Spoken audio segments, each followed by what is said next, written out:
This is hit number 18 of event 206. Swim in lane 0, Tolosa Daniel of Assumption College.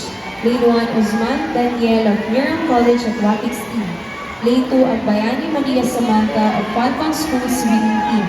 Lane 3, Ramirez Marley of School of St. Anthony.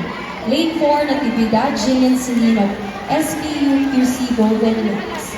Lane 5, Sandoval Sabrina of Sex Shark Swimming Club. Lane 6, Pamaranglas Andy of St. John Catholic School. Lane 7, Francis Gabriel of Assumption College. Lane 8, Perdigon Kristen Sky of SHSQC Swimming Team.